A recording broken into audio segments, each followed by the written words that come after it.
mi nombre es Carmen Sánchez y he venido a hablar un poco de Drupal y UX, principalmente de UX y cómo tiene aplicaciones tanto a Drupal como a otros sistemas de gestión de contenido.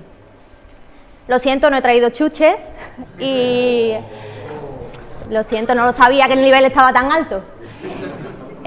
Pero sí que he venido a hablaros de UX, sobre todo porque cuando el responsable técnico de mi empresa me propuso dar una charla sobre UX, empezamos a buscar y cuando buscamos en Google Drupal y UX no aparecía ni una sola entrada.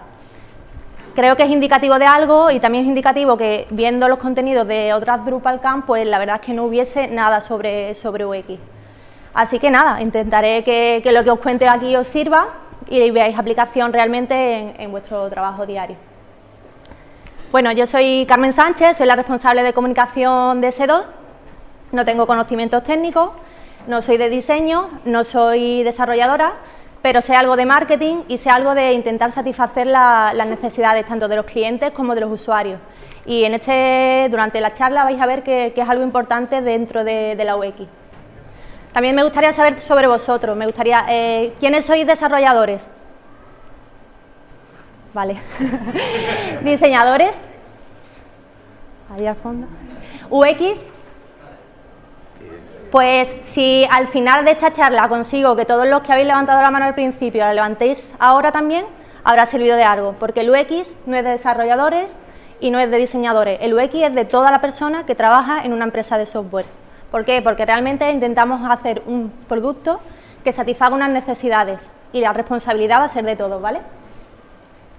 ¿Y por qué alguien de comunicación viene a hablaros de UX? Pues ya en realidad un poco lo he contado, pero realmente en un principio veíamos que cuando había que hacer un producto digital era la empresa la que le decía al cliente, mira, yo tengo estas competencias tecnológicas, te voy a ofertar este producto para que llegues a tus consumidores. Después eso fracasó. Y el cliente fue el que empezó a decir, oye, tengo esta necesidad, realízamela de forma técnica para poder satisfacerla. Y tampoco funcionó. Y son hoy los usuarios los que deciden y mandan qué tienen que ser los productos y las soluciones digitales. ¿Qué intentamos hacer entonces con el UX? Pues lo que intentamos hacer es crear experiencias. Realmente estamos en un entorno en el que todos los productos son iguales, o sea, los e-commerce son e-commerce, las aplicaciones son aplicaciones con distintas funcionalidades, con distintas interfaces, pero todos intentamos hacer lo mismo. Pero tenemos que crear experiencias que faciliten que lo que el usuario nos está demandando coincida con lo que el cliente que nos contrata realmente puede ofrecer y con los objetivos de su negocio. Y en este sentido os decía que por qué alguien de comunicación viene a darles esta charla, porque a pesar de lo que se cree que el UX es cosa de diseñadores o cosa de desarrolladores, realmente hay muchas más variables que interfieren en la creación de la experiencia de usuario. Tendencias, marketing, comunicación, estudios sociológicos, todo aquello que aporte experiencia y que aporte una mirada constructiva sobre lo que será el producto final va a ser positivo. Y en este ámbito, en el que ¿qué necesitan los usuarios? Creo que aquí un poco todos conocéis Firdate, pues realmente un usuario tiene unas necesidades, viene a nosotros o va a su marca diciéndole, a mí no me importa lo que hagas, cómo lo hagas, pero yo lo quiero. Es decir, me da igual Drupal, me da igual WordPress, me da igual Java, me da igual Android, iOS, es que no, o sea, yo no sé lo que es, trabajo en una empresa de comunicación, cuanto más un cliente. Le da igual si cuesta un punto de esfuerzo o cuesta 10. Quiero algo y quiero que me lo des. Cosas que le importan a los usuarios, el rendimiento. Si en 0,5 segundos de carga de un producto digital no estamos dando una respuesta tipo cargando una respuesta mínima de interacción en la que el usuario percibe que hay un cambio y a los 3 segundos ese producto digital no se ha cargado, posiblemente lo perdamos. Hay datos, Google está realizando ahora os la recomiendo, unos meetups sobre UX que son bastante prácticos, son cada martes, los hay tanto en inglés como en español. Y en estos cursos dan datos tan interesantes como que el 88% de los usuarios que tienen una mala UX, una mala experiencia con respecto a una marca o con respecto a un producto digital, posiblemente no vuelvan. Pero que si al contrario esa experiencia es buena, las conversiones pueden subir hasta en un 200%. Es decir, cómo, no importa solamente el qué, sino cómo le estamos dando las funcionalidades y las necesidades a los usuarios finales. En resumidas cuentas, lo que decía antes, al usuario le da igual qué ofrezca la marca. Yo tengo una necesidad, cúbremela, no me quiero adaptar a ti, quiero que tú te adaptes a mí. Entonces la pregunta con respecto a esto es, ¿se puede tener un buen producto si la UX es mala? ¿Vosotros qué pensáis? Pues no, como veo ya que algunos estáis moviendo la cabeza aunque no escuche nada, pero realmente no. Y una mala UX, como os decía antes, puede ser respuesta o de un mal diseño, o de una mala estrategia, o de una mala implementación. Algunos ejemplos. Esto es un buen diseño, pero tiene una mala ejecución. La legibilidad es buena, los contrastes son buenos, pero se ha ordenado alfabéticamente. La experiencia de uso, mala. Bueno, aquí es que no se ve muy bien con el contraste, pero esto es una buena ejecución, está bien implementado, los materiales son buenos, pero el diseño realmente no es intuitivo.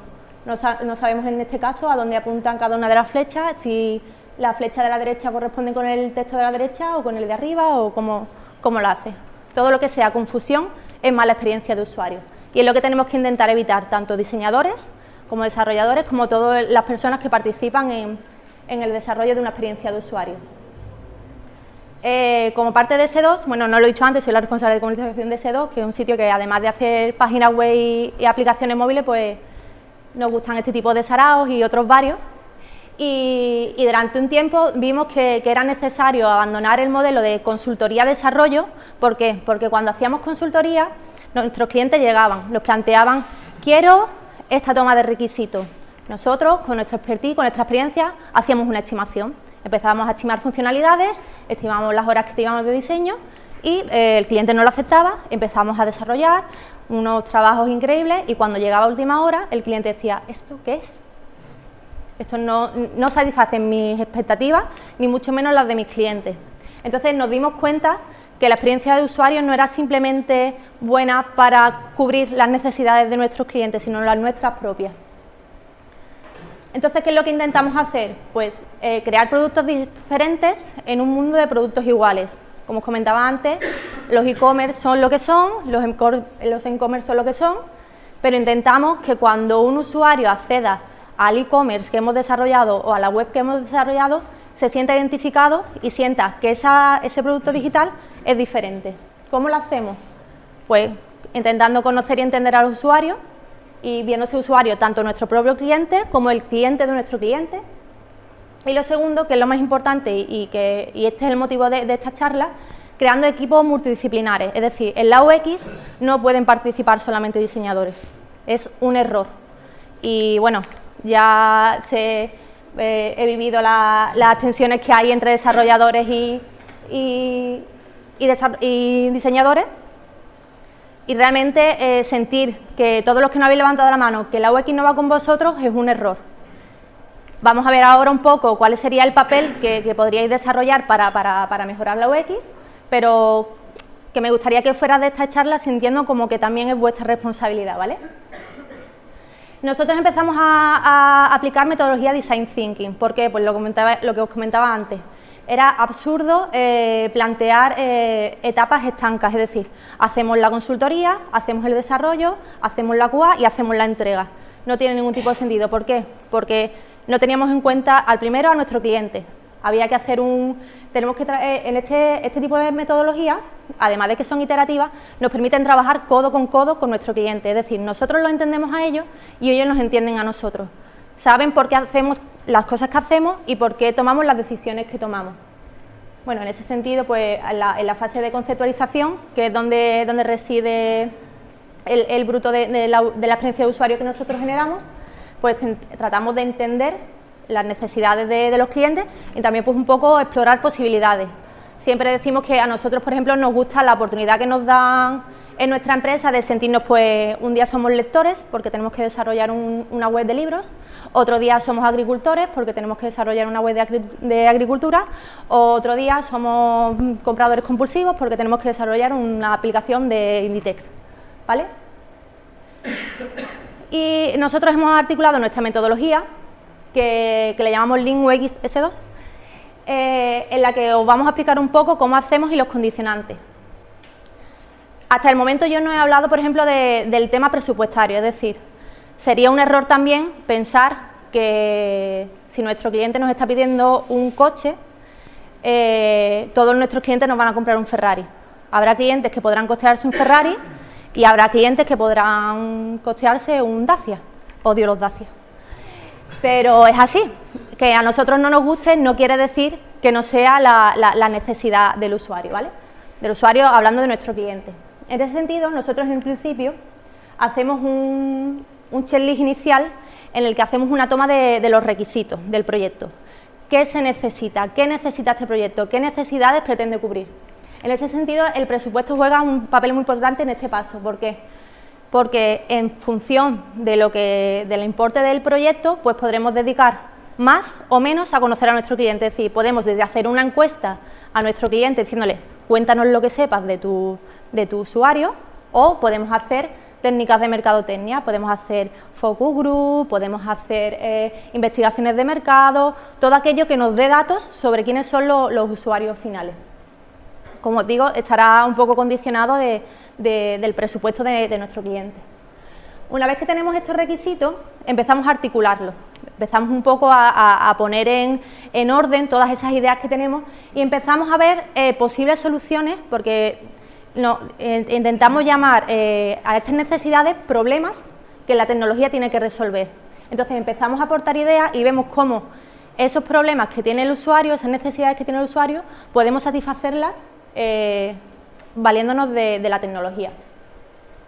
Una vez que tenemos todos esos requisitos, los tenemos articulados, tenemos ya claro, hasta aquí realmente lo único que hemos hecho es escuchar y un poco con nuestro conocimiento empezar a ver por dónde puede respirar el proyecto. Con el cliente empezamos a jerarquizar, es decir, ¿qué crees de todas estas nubes? Porque obviamente, igual que salen datos muy básicos, salen locuras. Pueden salir locuras porque todo está abierto, porque todo el mundo puede aportar ideas, porque el desarrollador que dice a bombo y platillo que no es creativo, se le ocurre algo que vio en un meetup que estuvo en Segovia y nos puede parecer interesante. Pero en todo ese batiburrillo, en todas esas nubes de requisitos que tenemos, pues intentaremos ordenarlo. Tendríamos el core, que sería el producto mínimo viable, es decir, qué solución sería el mínimo para poner en el mercado, y después pues vamos jerarquizando otras soluciones que o bien pueden complementar a esta solución, a este desarrollo principal, y otras que pues se desechan porque simplemente no se consideran interesantes. Después, y aquí sí que tiene un gran peso los técnicos, es el planteamiento de la navegación y la definición técnica. Al igual que pasaba con el checklist inicial, el tema de presupuesto va a condicionar aquí mucho. Si sabemos más o menos la magnitud del proyecto, pues sabremos si tenemos que ir a módulos preconfigurados o realmente podemos hacer cosas diferenciadoras.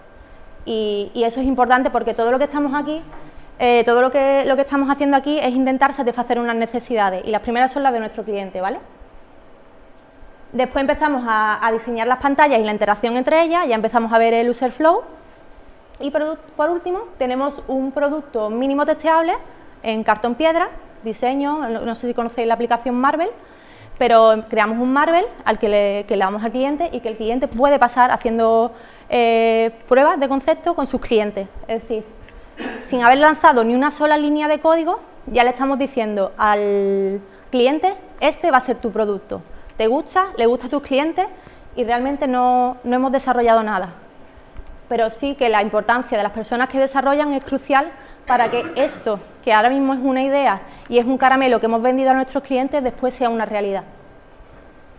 En ese sentido, una vez que ya lo hemos vendido, tenemos que asegurar que lo que hemos vendido realmente puede ejecutarse y no le hemos vendido una foto de catálogo y después se encuentra un Frankenstein, ¿vale? Cosas que hay que cuidar, pues el uso de tipografía, el uso del color, si os fijáis en esta hay 4 colores de verde y aquí está todo uniformado, la alineación de los objetos, la accesibilidad. Al fin y al cabo son cosas, son pequeños detalles que marcan la diferencia, y sobre todo porque el cliente ya ha visto lo que quiere y no va a querer otra cosa, no va a querer que le demos un sucedáneo de lo que ya se ha enamorado, porque lo que hemos hecho con la fase de conceptualización y con esta metodología Lean UX que os comentaba es hacer que el cliente se enamore de nuestro trabajo y se enamore del producto que finalmente va a ofrecer a sus usuarios. Algunos ejemplos que hemos hecho en S2, bueno, pues en la conceptualización de punto de venta del Corte Inglés. Aquí veis que pasamos desde bocetos a mano totalmente asépticos a wireframe y después pantalla, interfaces. Es decir, si yo estoy viendo esto, después no me vayas a dar que el botón de comprar está arriba, porque el módulo con el que lo vas a hacer es mucho más fácil, está arriba y no exige ningún cambio, ¿vale? El catálogo de soluciones de Vodafone o el proyecto de Segovia, que aquí hay algunos fans por ahí, muy fan de Segovia, que realmente son mastodontes a nivel de jerarquización de contenidos y en los que realmente hacer una experiencia de usuario fluida, accesible y atractiva, la verdad es que resulta muy complicado. Es decir, los proyectos de UX son muy chulos, pero también son muy complicados y sobre todo cuando la identificación con el cliente es un poco más complicada. Tenemos que intentar involucrar, eso sí que es muy importante, intentar involucrar a los clientes a que nos entiendan, a nosotros entenderlo y a tener un poco de feeling en ese sentido. Entonces, lo que os comentaba, ¿por qué la UX también es cosa de desarrolladores? Imaginaros que los que no habéis levantado la mano pensáis que os vienen los requisitos. Los requisitos del cliente os vienen, la gente de diseño lo ha diseñado y vais a implementarlo sin saber por qué se ha diseñado ni por qué el cliente ha pedido eso. Pues se pueden dar cosas como esta. El cliente nos ha pedido 2 urinarios y 3 baños y los hemos colocado ahí porque es el espacio que tenemos y están porque nos lo han pedido y están. Sí, pero esto no es ni atractivo, ni usable, ni higiénico. ¿Vale? Entonces, al final, ¿qué conseguimos? Que si la experiencia de usuario es mala, no hay conversiones. Si no hay conversiones, no hay retorno de la inversión. Si no hay retorno de la inversión, nuestro cliente está insatisfecho. Y si nuestro cliente está satisfecho, posiblemente no nos contrate ningún proyecto más y nuestros jefes serán los que estén insatisfechos. Realmente, como os comentaba, es una cosa de todo. ¿Perdón? La siguiente es que te vas a la calle. No la he puesto porque vamos a confiar en la bondad de nuestros jefes. Y con respecto a los desarrolladores, está claro que no toda la culpa de que porque sería injusto decir que toda la culpa de que un desarrollo no cumpla una experiencia de usuario es técnica. Hay factores organizacionales, falta de herramientas, falta de experiencia, mucha falta de comunicación, pero sí que es verdad que muchas veces los aspectos técnicos condicionan mucho a que la experiencia de usuario finalmente no sea buena. Entonces, ¿qué podemos exigirle a un desarrollador? Pues he puesto aquí algunos puntos que por nuestra experiencia creemos que son determinantes. El primero, cambiar el no se puede o es muy costoso por el vamos a mirarlo. Es decir, vamos a intentar, sabemos que esto es relacionado con el siguiente punto. Sabemos que hay, y sobre todo en Drupal, hay módulos, la comunidad aporta y hay contribuciones que realmente son bastante prácticas para conseguir ciertas funcionalidades. Pero es lo que comentaba antes con el ejemplo del Corte Inglés. Si al final, en la experiencia de usuario, hemos entendido todos, desarrolladores, técnicos, comunicación, marketing, hemos entendido por qué el botón está abajo, es mucho más fácil que no exijamos decir, no, es que el módulo está arriba, el módulo tiene el botón arriba y lo vamos a hacer porque es mucho menos costoso. Hay que ser un poco empático, hay que pensar y sobre todo entender por qué las cosas se hacen. Otro de los consejos que os doy es que hay que planificar con previsión, es decir, es posible que la parte de desarrollo sea la más prolongada en el tiempo, pero no por ello es la más importante. Tenemos que valorar el trabajo de nuestros compañeros y tenemos que entender que todas las partes del proyecto son clave para que el proyecto finalmente salga bien. Por supuesto, vigilar que las necesidades técnicas estén alineadas con el presupuesto del cliente, como comentábamos antes, para no ofrecer Ferraris a todo el mundo. Y sobre todo a nivel técnico, pues todo lo que esté relacionado, como decíamos antes, con tiempos de carga, con limpieza de código, con conocer que si un formato pesa más que otro, posiblemente haga que el sitio tarde más. Todo eso es la parte y la contribución de los desarrolladores al UX. y sobre todo pues lo que os comentaba antes, empatía, comunicación, dudas, todo. Al fin y al cabo, si un proyecto sale gracias a un equipo, que se note que es un equipo, consultar por qué se ha hecho esto, por qué no se ha hecho, por qué decisiones se han tomado, intentar entender un poco y ser flexible y conocer el por qué se están haciendo las cosas. Y bueno, en resumen, pues eso, entender para saber el por qué se están haciendo las cosas, la empatía, tanto con el usuario como con el equipo, y ser capaces de medir expectativas, de ser capaces de ejecutar aquello que hacemos que nuestro cliente desee, y sobre todo que responda a una estrategia, que responda a una lógica. Yo he ido no sé si he ido muy rápida, si voy más de tiempo, pero yo ya he acabado, vamos. No sé si tenéis alguna pregunta que os pueda contestar. Sí. Tengo una.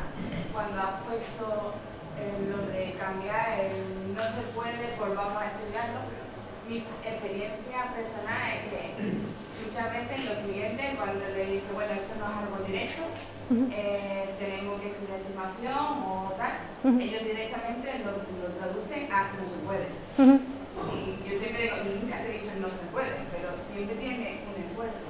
Muchas veces, no sé, encuentro problemas como para transmitir que todo lo que ellos quieran es recurso. Obviamente. Aunque sea fácil y difícil, mi tiempo.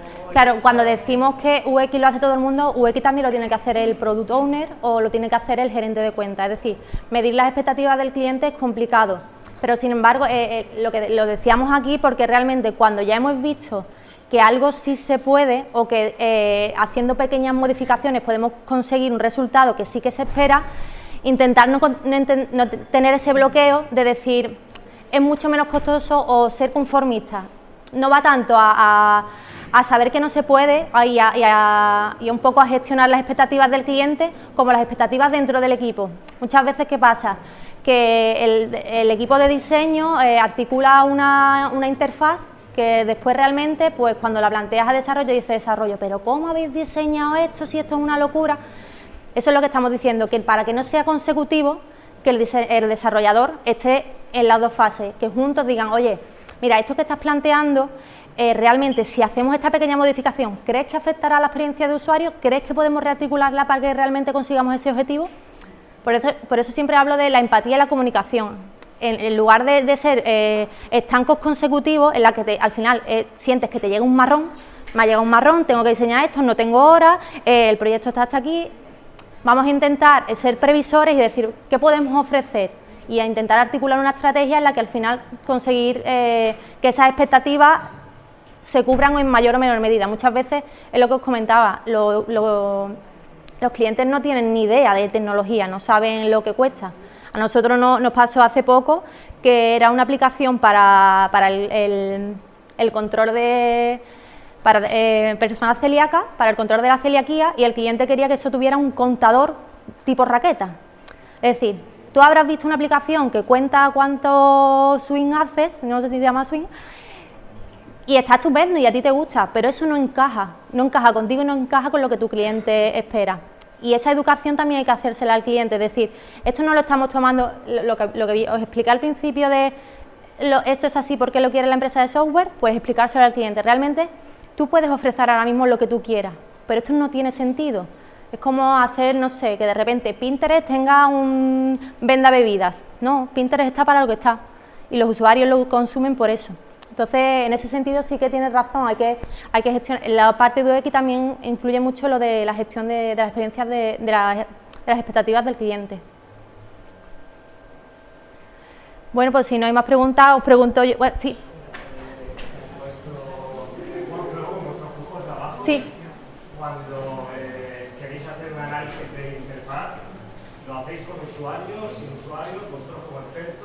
Es lo que estamos hablando. Depende de la magnitud del proyecto, pues se intenta, si realmente el proyecto no tiene una envergadura como para hacer testeo de usuarios y darle la aplicación a usuarios finales que la prueben, que nos den un feedback, intentamos articular, o esto es como todo, puedes hacer preguntas a tu madre como público objetivo, si realmente la estimación del proyecto, la envergadura del proyecto no da para tal, pero en el caso de que vayamos a máximo, obviamente lo óptimo es que ese producto mínimo viable y que incluso todos los usuarios estén metidos en todos los procesos. Es mucho más fácil preguntarle al usuario final que preguntarle a tu propio cliente, porque tu cliente va a tener su impresión sesgada. Obviamente, es lo que te comentaba, si no podemos llegar al usuario final, vamos a ir al cliente que en teoría se supone que es quien mejor lo conoce. Y en todo eso pues hacemos estudios del arte, hacemos un poco ver cómo está el sector en el que se mueve el nuevo proyecto e intentar que no sean datos subjetivos, sino basarnos lo más posible en datos que realmente aporten valor y sean definitorios. Vuestras guías de estilo, vuestras referencias visuales luego para aplicarlas a vuestras aplicaciones, sean web, móvil, ¿qué tiráis? ¿De los grandes? ¿De Google, Material Design, de Apple? ¿O hacéis vosotros un checklist con heurísticos?